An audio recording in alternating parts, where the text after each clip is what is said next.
Okay, well, y'all, you've lucked out because the other day I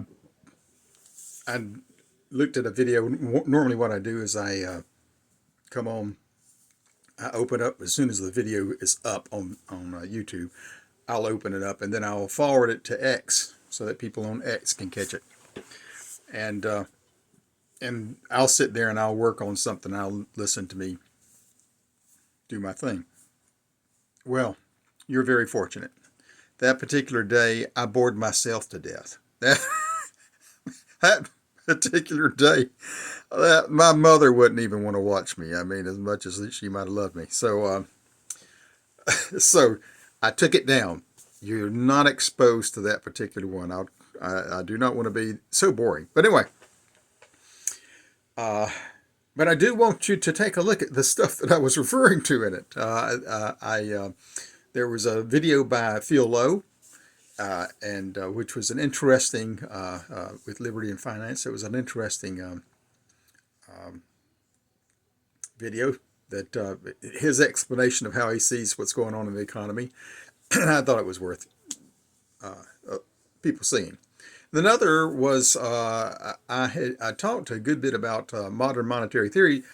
I'd come across just had this circumstance where I'd seen the Phil Lowe thing, and then right after that, there was one on modern monetary theory that came up, which we've heard about that a whole lot. You hear about it all the time. We're now doing in the middle of modern monetary theory, blah blah blah. Keynesian theory, uh, Austrian school of economics. You hear these terms. And so I've heard the modern monetary theory term thrown around, but I really didn't know exactly what it was.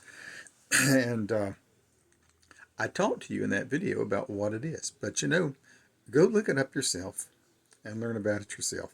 It just I think it's a little bit too dry to talk about. But Phil Lowe is an interesting. Now, so I want to make sure you offer you the ability to look at those, and those will be down below. Uh, and I thought what I should do is just say what I think is going on with the economy. So there's all kind of ideas about it. There's all kind of ideas about what's about to happen before Trump gets has his inauguration. There's all kind of people are talking about there's potential red flags for a whole variety of reasons.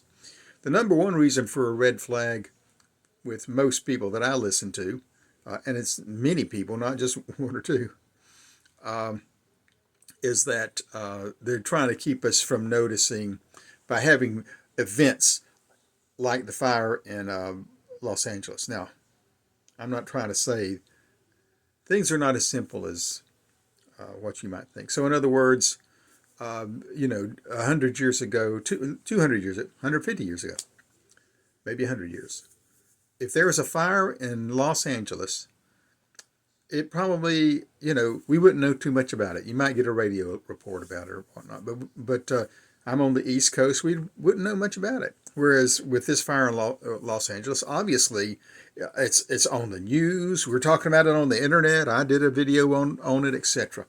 So there's plenty of information about the fires in Los Angeles, and it's dominating the news in many ways. There's good reasons for it too. I mean, it's as you can go look at my fire video. It's really a nonsensical situation in many ways. You can't do anything about Santa Ana winds. True, but there's a lot of things you can do when you know that every year you have Santa Ana winds. So go look at that video. But that's the kind of thing that people would say that could be a red flag to keep you from paying attention to um, what's going on economically, or what someone is making a move, some country is making a move, or some company is making a move, etc. That they don't want you to be paying attention to. They want something else to be uh, being paid attention to. Could be a war. So we've got wars going on all over the place. Are they red flags? Or are these? Uh, and I guess the thing is that something can be a red flag, I believe, without it being something that is purposely created. You understand? It's just a red flag in that that's what they want you to focus on. And if there's nothing going on that's being focused on, then they might create a red flag. But we've got plenty of stuff going on. And whether or not it's created on purpose or not, that's far beyond my ability to know. But the point I'm trying to make is there's a lot going on that keeps us from looking at what else is going on.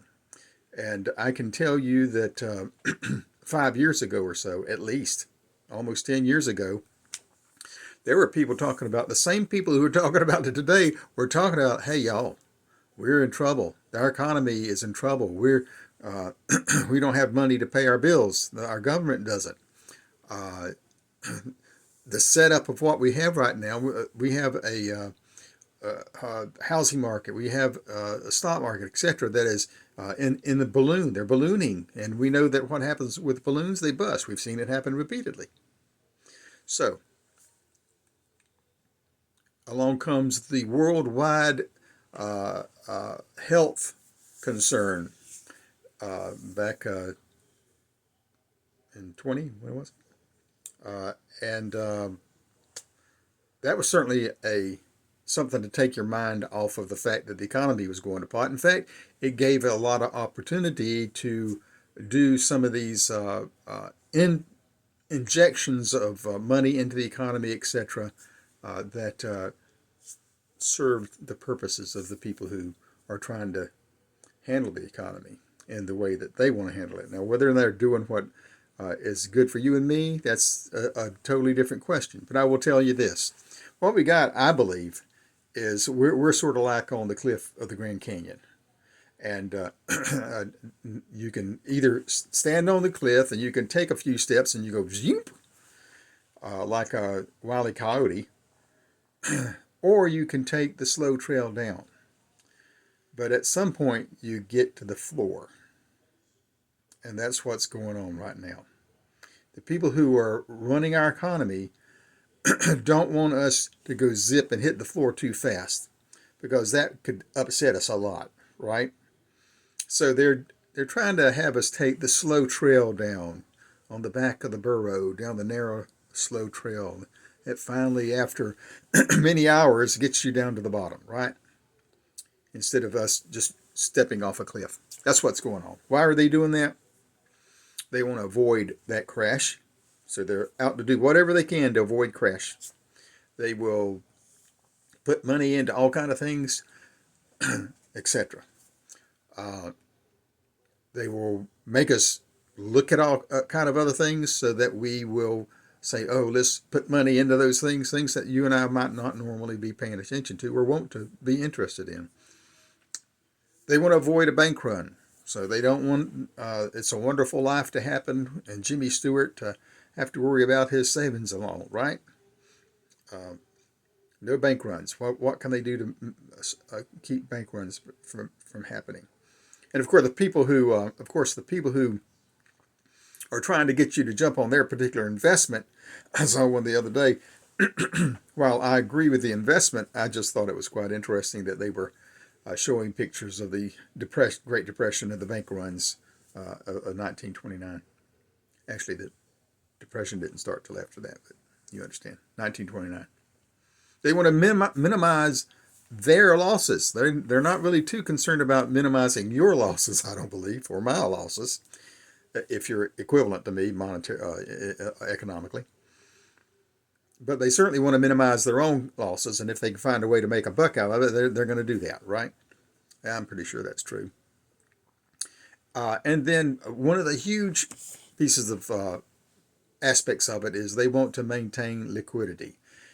If you're not an economist and you don't understand what liquidity is, it's just basically, in short, making sure there's enough water in the tub so that you can float things on top of it, right?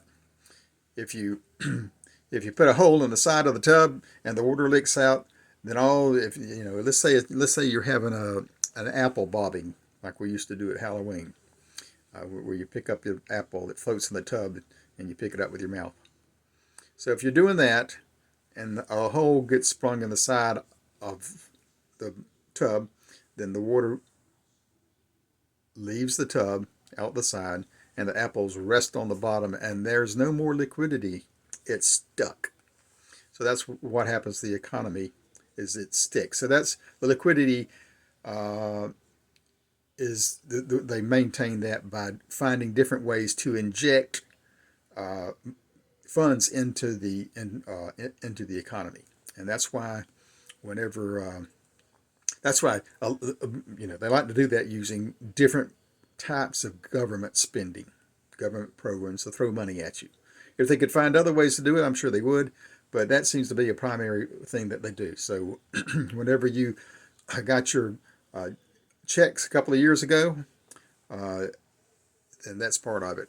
If they want to give reparations to a particular group of people, or if they want to give away money to people who aren't citizens of your state or your town, etc., if they want to give money to those things, that helps. That injects money into their economy. So they're happy to find any excuse to throw money at anybody so that there's money there so that people will spend it, and the economy doesn't get stuck, doesn't get fused.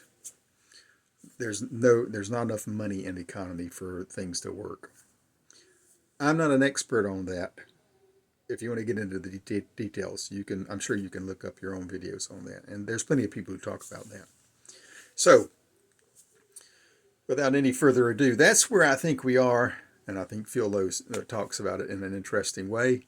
But modern monetary theory, in short, modern monetary theory is actually not a theory. It's just an explanation of how things work, and basically,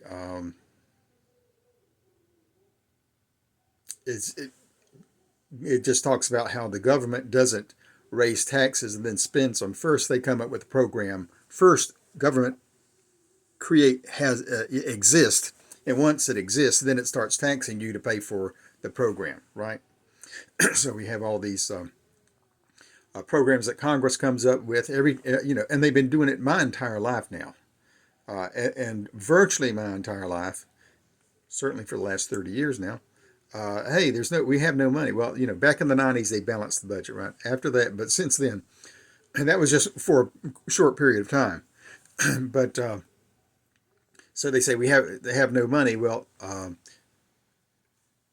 we can't spend any money. That's not what our government does. It says, "Oh, we have no money. No, we'll start a program. We got another we got another group of people we can throw some money at, or another project we can throw some money at, and we'll approve it, and then we'll tax people." So they're taxing not being you as much as they're taxing our children and our grandchildren and our great grandchildren, because we got a huge debt, right? Anyway, and some people excuse away everything we're doing by using modern monetary theory and say, well, you don't have to worry about paying off your debt, so so all you have to do is think a little bit, and you can come up with a lot of them. Anyway, you can look up modern monetary theory on your own. Take a look at Phil Lowe, and just try to be content as we slowly go down the mule trail to the bottom of the Grand Canyon, because that's where we're going. Now, I should have started out by encouraging you and inviting you to like my videos, to respond, make comments to my videos, and to please subscribe. The more people we have to subscribe, then the better. And the more people who will get these things, and they can share them with other people. And, just to have a discussion. But what I find is most folks who do videos, they're trying to create a community of people, and then you go back and forth with it. At some point, maybe I'll figure out how to do a live video, and we'll start doing live streams. And I'll bring up a topic that you might want to say, Mark, you don't know what you're talking about. And you'll have an opportunity to tell me that. Or you might say, thumbs up. By the way, do thumbs up. And if you want to, go over to X and give me a thumbs up or whatnot. I think it's a heart over on X. And let everybody know I exist. Anyway, have a good day.